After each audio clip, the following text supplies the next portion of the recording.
Item 14 do material didático do curso Professor Padrão, Immanuel Kant e a educação. Viveu de 1724 a 1804 depois de Cristo. Immanuel Kant vai ser considerado o maior filósofo depois de Aristóteles. Ele é considerado assim no meio filosófico. Natural de Kaliningrado, Rússia. Frase célebre: podemos julgar o coração de um homem pela forma como ele trata os animais.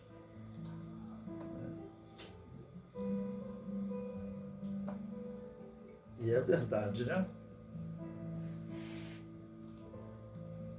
O comentário prossegue. O pai da filosofia crítica ficou conhecido por questionar os limites do conhecimento humano.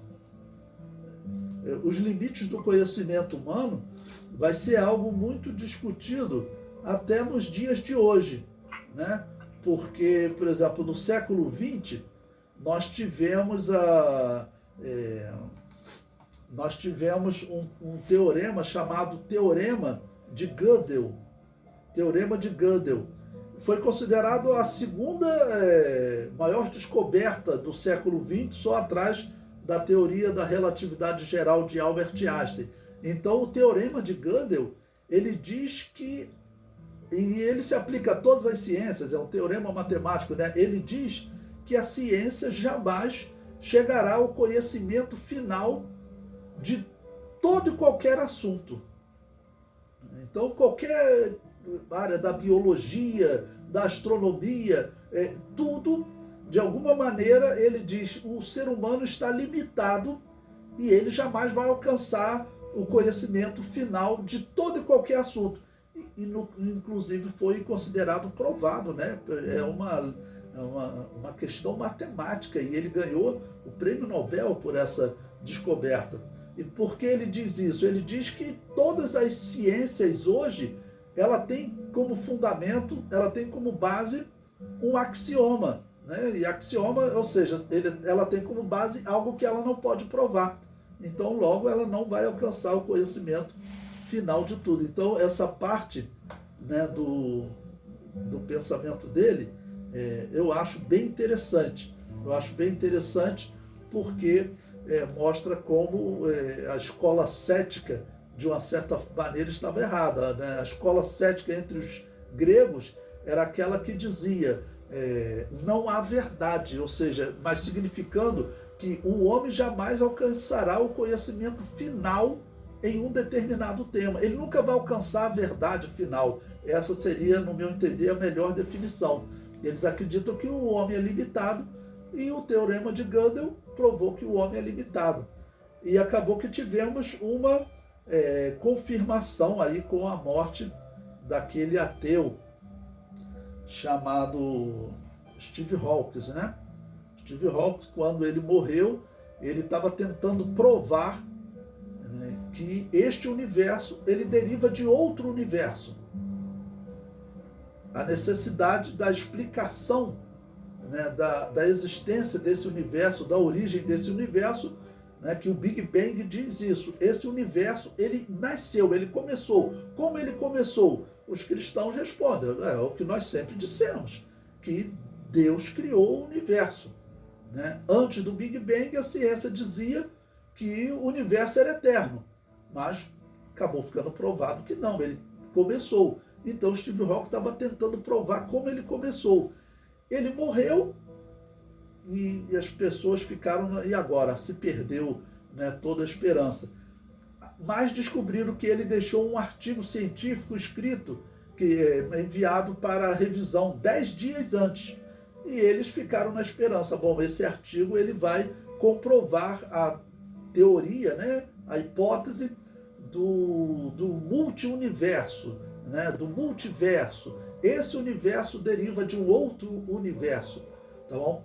Mas quando o artigo foi publicado, para a decepção de todos os ateus do mundo, né, Steve Hawking, na verdade, disse o seguinte para eles: olha, esqueçam a teoria do multiverso, porque ela nunca poderá ser provada. Então, essa frase de Steve Hawking Ela fala assim, olha, esqueça, a teoria do multiverso nunca poderá ser provada. O que significa isso também? Significa a mesma limitação do teorema de Gödel, né? Ou seja, e também o pensamento de Immanuel Kant, que dizia que o homem é limitado, não vai alcançar um conhecimento final, e como a escola filosófica dos céticos, tá ok? Então, hoje a ciência, segundo Steve Hawking, hoje a ciência está no seguinte patamar, né? O que ela crê de uma possível origem desse universo já está dito pelo maior físico aí dos últimos tempos, que não tem como provar. Ou seja, é algo que não tem como provar. Então faz mais sentido acreditar em um Deus. Okay? Então eles reclamam que eu falo de algo que eu não tenho como provar fisicamente, né? O que eles acreditam hoje também não tem como provar, e com isso Steve Hawking também está dizendo o seguinte, essa teoria está errada. Se não tem como provar, segundo as leis da física, está errada.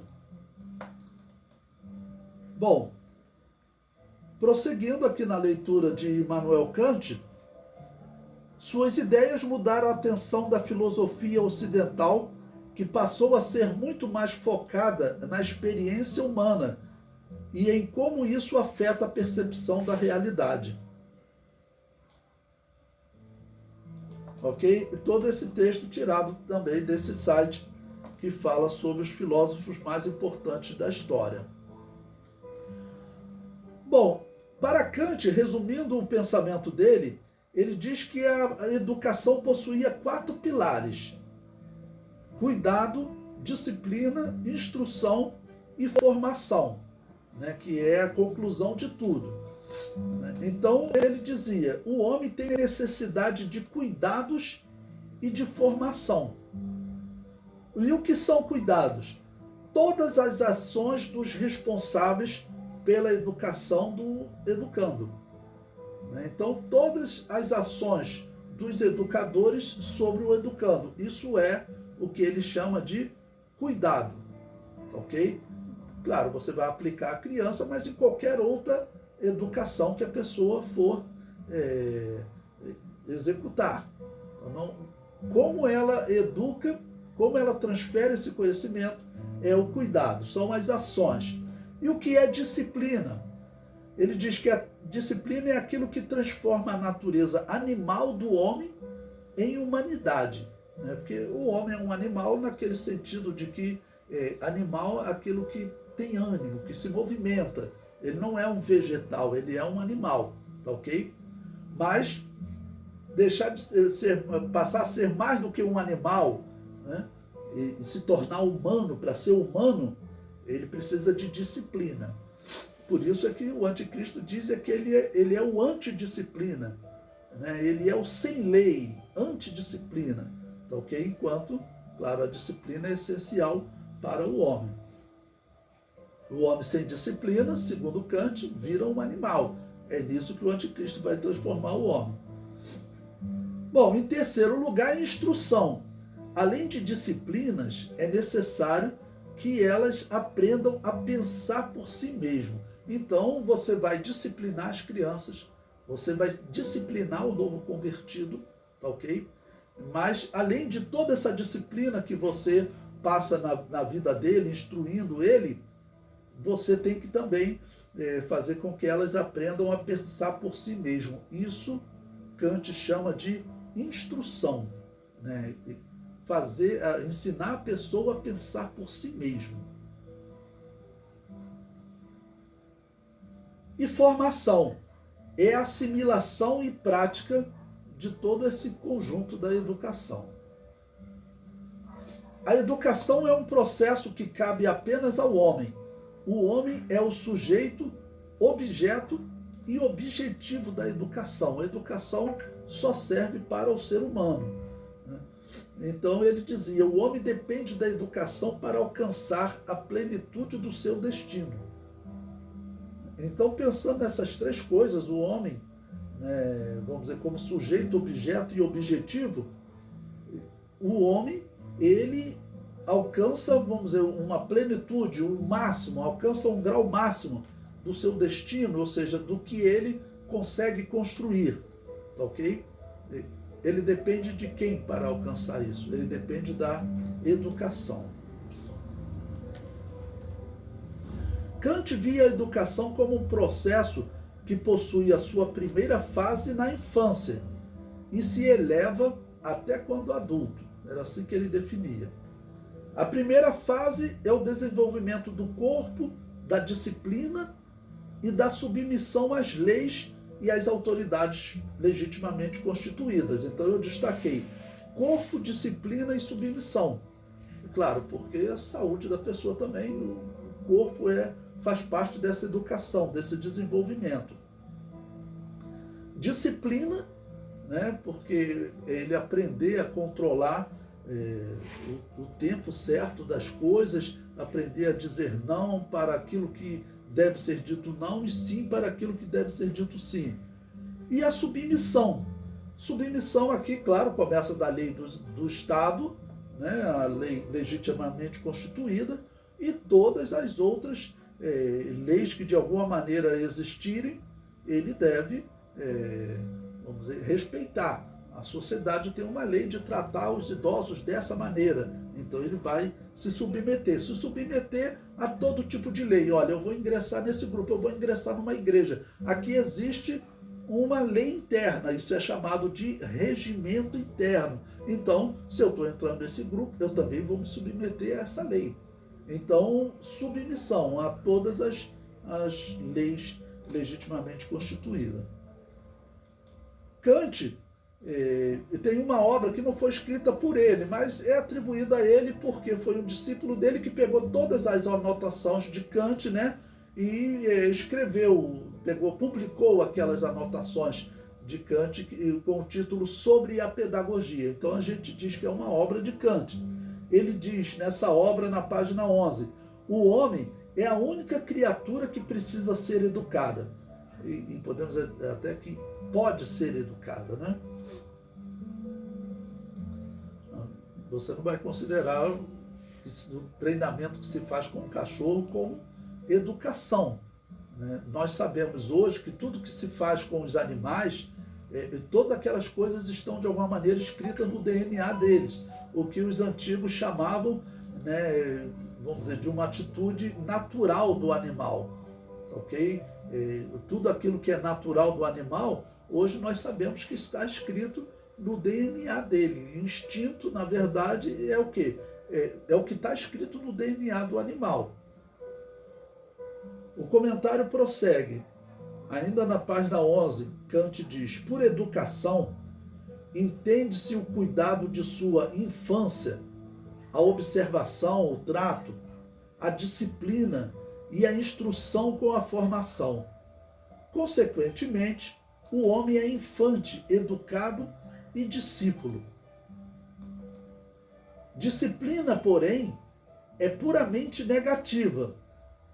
Vamos entender também no sentido que ele vai falar negativa aqui. Negativa é porque a disciplina, ela tira coisas do homem, ela extrai do homem. Não, eu não posso fazer isso, eu tenho que me disciplinar, né? Aqui nessa sociedade, vamos dizer, a regra é essa. Então, a disciplina é a pessoa se disciplinar, ela ir tirando, né, aquilo que contraria as leis. Disciplina, porém, é puramente negativa. Negativa só porque ela tira, não é algo que faça mal ao homem, né? Então, é puramente negativa, porque é o tratamento através do qual se tira do homem a sua selvageria. Essa frase, essa questão de selvageria no ser humano, porque o homem não tem disciplina, né? E aí ele prossegue: a instrução, pelo contrário, é a parte positiva da educação. Então ele diz o seguinte, que a disciplina tira do homem, né, algo que atrapalha na sociedade. E a educação coloca no homem aquilo que o homem precisa saber para viver nessa sociedade. Kant definia a disciplina como sendo puramente negativa por ela tirar algo do homem. Não se trata de algo negativo e que deve ser evitado, né? Bom, tem um livro também interessante que é Kant e a Educação. Ele foi escrito por Celso de Moraes Pinheiro. É um livro recomendado, está lá na bibliografia. E ele faz um comentário interessante sobre Kant. Ele diz: lembramos aqui que o caráter disciplinador da educação em Kant não detém apenas uma característica negativa e totalitária. Antes, a disciplina possibilitará e abrirá as portas para a obediência de nossas próprias leis. Né? Vamos dizer, o indivíduo está se disciplinando, ele está vendo o que ele precisa tirar da sua vida para viver sob essa lei, né? E ele prossegue, ou, em outras palavras, através da disciplina aprendemos a pensar por nós mesmos, de modo autônomo, como requer a moralidade. Porque a disciplina significa você olhar e falar assim, eu tenho que parar de fazer isso. Isso aqui é contra a lei. Isso prejudica o semelhante. E ele prossegue. Uma leitura atenta do texto de Kant nos faz ver que é preciso deixar que a criança possa exprimir-se, fazendo uso de seus sentidos e de suas faculdades. Né? Ou seja, a criança vai se exprimir, então significa a criança também ela vai começar a analisar e ver até as questões das disciplinas. Eu não posso fazer isso, professor, está certo. Esse é o melhor meio de prepará-la para os obstáculos, as paixões confusas e infundadas, as calamidades sociais, enfim, aos males que destroem a vontade e as qualidades naturais da infância. Então, a criança, ela, vamos dizer, ela deve ser questionada no momento que está sendo dito para ela, isso não pode ser feito. Né? Você entende que isso não pode ser feito? Então a criança vai exprimir. Eu sei, realmente isso está errado, eu não deveria ter feito. Desculpe, professor. Então, vamos dizer, está dando oportunidade à criança de se exprimir. Kant afirma que o ideal da educação só pode ser realizado plenamente na espécie humana. Os animais cumprem o seu destino espontaneamente e sem o saber. Por quê? Como eu disse, isso está escrito no DNA dele. Eu vi uma vez uma pesquisa em que um grupo de protetor do mundo animal, eles encontraram uma onça morta, né, até de uma espécie muito rara, e encontraram 2 filhotes recém-nascidos. Não tem como eles viverem. Eles nunca saíram da toca, não sabem caçar, eles ainda precisam de mamadeira. Eles deram mamadeira para aquelas 2 onças pequenas, ok? E depois elas cresceram, eles resolveram começar a treinar ela para soltar na natureza, caçar. Então eles começaram a soltar animais, né, no local onde eles estavam criados, como galinhas. E eles certificaram que aquela onça, sem nunca ter visto outra onça caçar, porque eles foram pegos recém-nascidos, sem nunca terem visto uma onça caçar, eles foram exatamente na garganta da vítima, porque isso já está escrito no DNA dela. Isso já foi organizado assim, tá ok? Então, quando diz que eles falam sem o saber, seria melhor definir, eles fazem, né, porque já está escrito no DNA dele. O homem, pelo contrário, é obrigado a tentar conseguir o seu fim, o que ele não pode fazer sem antes ter dele um conceito, ou seja, o seu fim significa, né, o que eu vou conquistar, até onde eu vou chegar. O indivíduo humano não pode cumprir por si só essa destinação. Se admitirmos um primeiro casal realmente educado, do gênero humano é preciso saber também de que modo ele educou os seus filhos. Os primeiros genitores dão a seus filhos um primeiro exemplo, como o exemplo que a Bíblia diz, né? Desses 7, era um homem que buscava a Deus, ele vai dar uma criação aos seus filhos. Caim vai dar outra criação. A Bíblia diz que entre os descendentes de Caim havia violência, né? Prossegue. Estes o imitam e assim se desenvolvem algumas disposições naturais, ou seja, o filho imitando o pai. Mas não podem todos ser educados desse modo, uma vez que as crianças veem os exemplos ocasionalmente, né? E também dos próprios pais. O que a prática diz é que o pai que tem 6 filhos, o primeiro filho ele criou de uma maneira, o sexto ele já vai criar de outra maneira, né? Eu vi um pai que ele falando, né, que a primeira filha que ele teve era um cuidado, a criancinha não podia dar um escorregão, né, era tudo mal cuidado. O segundo já foi criado de outra maneira. E em outras coisas também esse homem mudou. Então a experiência, o exemplo que ele está passando para uma, em algumas coisas, em alguns pontos será diferente de outra. E prossegue. Normalmente os homens não tinham ideia alguma da perfeição de que a natureza humana é capaz. Nós mesmos ainda não a temos em toda a sua natureza. Ele está dizendo perfeição, não está falando nem perfeição no sentido de ser perfeito em tudo, não.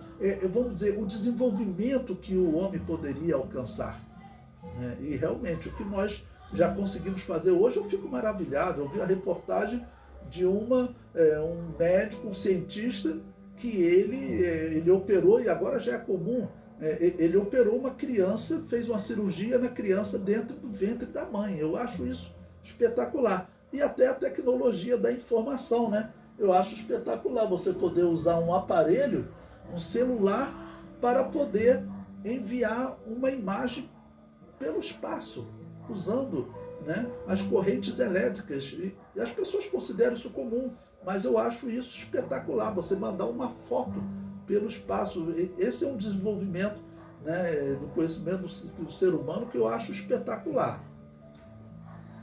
Ele prossegue. É certo igualmente que os indivíduos educarem os seus filhos, não poderão jamais fazer que estes cheguem a atingir a sua distinção. Ou seja, ele vai passar a educação, a vida dele, do tempo dele. Os filhos dele certamente serão diferentes. Essa finalidade, pois, não pode ser atingida pelo homem singular, mas unicamente pela espécie humana. Ok? A espécie humana que vai atingir essa singularidade. E ele conclui dizendo: a educação é o maior e o mais árduo problema que pode ser proposto aos homens. E é verdade, né? Porque a educação é um desafio para uma sociedade. Nós acreditarmos que preparar uma criança hoje vai realmente gerar resultado num futuro próximo. Apesar de eu não gostar do sistema político da China, mas eu me lembro na década de 80, uma revista Veja que comentou sobre um líder da China chamado Deng Xiaoping, que ele fez uma revolução na China, educacional tudo, e ele dizia, olha, os resultados nós veremos só daqui a 50 anos. Isso saiu na revista Veja na década de 80. Então nós estamos aí com cerca de 40 anos daquela reportagem, daquele trabalho de Deng Xiaoping, e talvez com 50 anos, o resultado que ele falou, talvez a China seja a potência número 1 do mundo. Hoje ela já está se aproximando dos Estados Unidos. O PIB dos Estados Unidos, né, é de 23 bilhões, o PIB da China, ele estava em 13 bilhões, isso em 2019. Como em 2020 o PIB de todos os países caíram, com exceção da China, a China deve ter se aproximado. E segundo o que está sendo relatado, a aproximação da China com a África, a aproximação da China, né, com a Argentina e com o Brasil, aqui com a América do Sul também, isso vai realmente elevar a China. A tendência é que em breve ela tenha